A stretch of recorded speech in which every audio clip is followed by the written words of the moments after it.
Hello বন্ধুরা, আজ আমরা জানবো এবং দেখব যে পৃথিবীর একটি আকর্ষণীয় ঘটনা, কানের কাছে গুলি। দেশের মানুষজন সবাই ঘটনাটি জানে কিনা আমি নিশ্চিত নই, কিন্তু আমাদের কানের খুব কাছে দিয়ে একটি গুলি গেছে।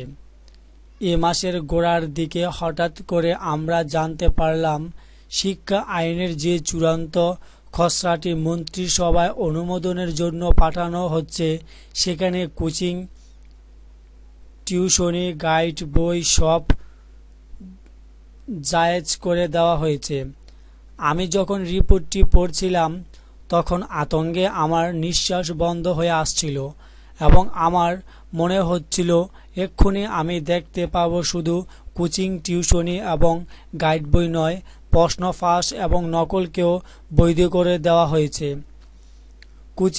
কোচিং এবং টিউশনির নাম দেওয়া হয়েছে সারা শিক্ষা, এবং সারা শিক্ষার অর্থ হচ্ছে টাকা নিয়ে কোনো ব্যক্তি বা শিক্ষকের তত্ত্বাবধানে কোনো স্থানে পাঠদান কার্যক্রম। আগে তবুও কোচিং বা টিউশনি বিষয়টিতে এক ধরনের চক্ষু লজ্জার বিষয় ছিল। ছায়া শিক্ষা নাম দিয়ে সেটার পেছনে সরকারি অনুমোদনের সিল মেরে দেওয়ার পর সেটাকে ঢেকিয়ে রাখার আর কোনো উপায় থাকলো না। আমাদের দুঃখটা অনেক বেশি হয়েছিল, কারণ শিক্ষা আইনের খসড়াতে আগে এগুলো শুধু যে বেআইনি ঘোষণা করা হয়েছিল তা নয়, সেগুলোর বিরুদ্ধে শান্তিমূলক ব্যবস্থা নেওয়ার প্রস্তাবও করা হয়েছিল। শুধু কোচিং এবং প্রাইভেট টিউশনিকে বৈধ করা হয়েছিল তা নয়, সহায়ক বইয়ের বিষয়টি এমনভাবে লেখা হয়েছে যে এখন যে কোনো ধরনের বই প্রকাশের আইনি সুযোগ করে দেওয়া হয়েছে। গাইড বই ছাপিয়ে রমরমা ব্যবসায় একেবারে সর্বর্ণ সুযোগ। বলা বাহুল্য, রিপোর্টটি দেখে আমার এবং আমার মতো সবার খুব মন খারাপ হয়েছিল। আমরা সবাই প্রতারিত বোধ করছিলাম। তার কারণ মাত্র কিছুদিন আগে শিক্ষামন্ত্রী এবং শিক্ষা মন্ত্রণালয়ের বড় বড় কর্মকর্তাকে নিয়ে আমরা কক্সবাজারে পড়াশোনা নিয়ে দীর্ঘ আলোচনা করছি। চমৎকার চমৎকার সিদ্ধান্ত নিয়েছি। এখন দেখছি যারা আমাদের সঙ্গে ছিলেন তারাই কোচিং, টিউশনি, গাইড বইকে জায়েজ করে দিয়েছেন। কি ভয়ঙ্কর কথা! খুবই সঙ্গত কারণে দেশের শিক্ষাবিদরা সঙ্গে সঙ্গে তার প্রতিবাদ শুরু করলেন। তাদের প্রতিবাদে কাজ না হলে কিভাবে সবাইকে নিয়ে আন্দোলন শুরু করতে হবে সেটাও আমার মাথার উকি দিয়ে গেল। মোট কথা, আমরা খুব অশান্তিতে ছিলাম। পত্রপত্রিকায় এখনো বিষয়টি আমার চোখে পড়েনি, কিন্তু খবর নিয়ে জানতে পেরেছি শিক্ষা মন্ত্রণালয় কোচিং, টিউশনিকে বৈধতা দেওয়ার উদ্যোগে দেওয়া থেকে শেষ পর্যন্ত পিছিয়ে এসেছে।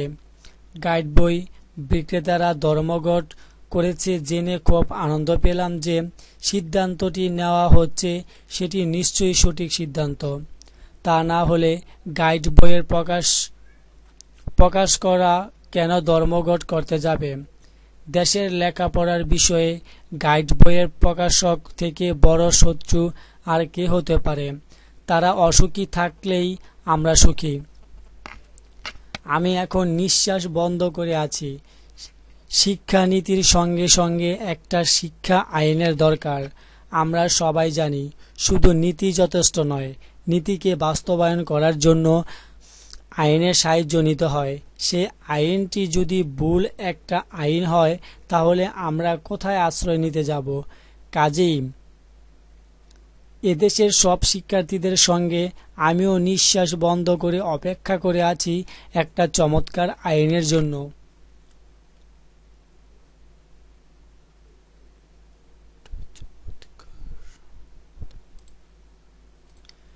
এখনো আমার বুক দুক দুক করছে, মনে হচ্ছে একটা ফাড়া কাটল কানের খোপ কাছে দিয়ে একটা গুলি চলে গেল। ভয় হয় আবার না নতুন একটা গুলি চলে আসে।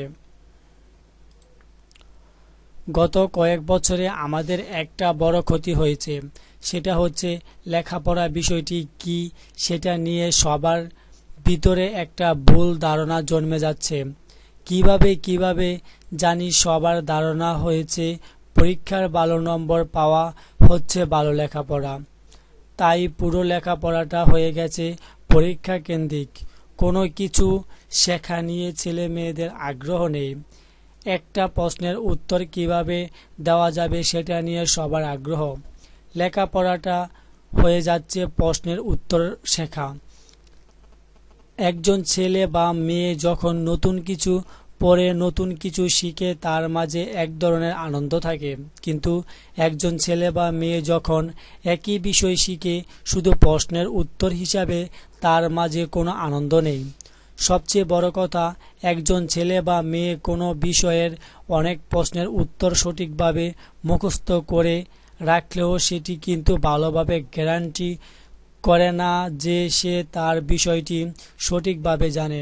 সেজন্য আমরা দেখতে পাই জিপিএ 5 বা গোল্ডেন 5 পেয়েও একজন ছেলে বা মেয়ে বিশ্ববিদ্যালয়ে ভর্তি পরীক্ষায় পাস মার্কটুকুও তুলতে পারছে না।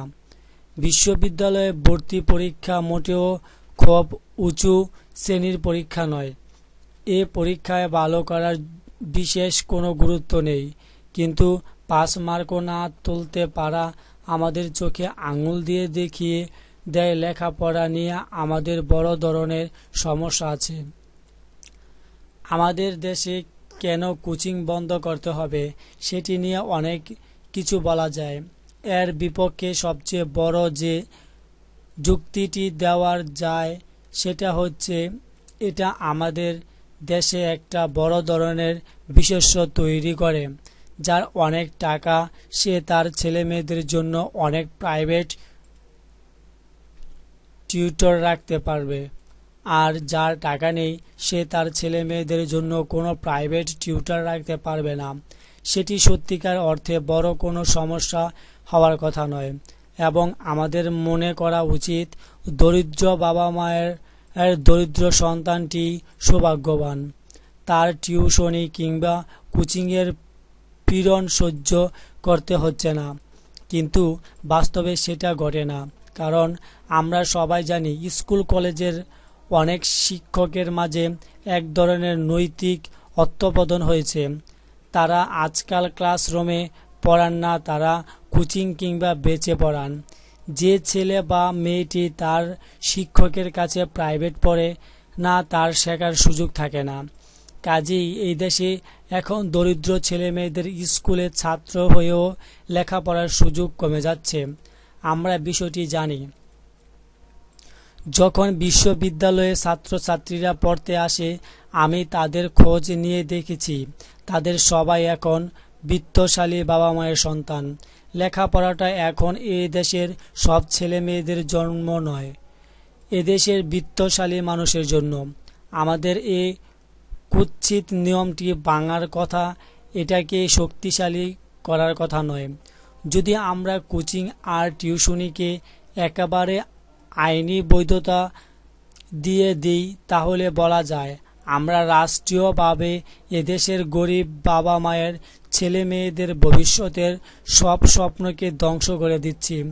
আমাদের একটু একটু করে এই কুৎসিত চক্রটিকে ভাঙার কথা, এটাকে শক্তিশালী করার কথা নয়। থ্যাংক ইউ বন্ধুরা এই কানের কাছে এই গুলিটি শোনার জন্য।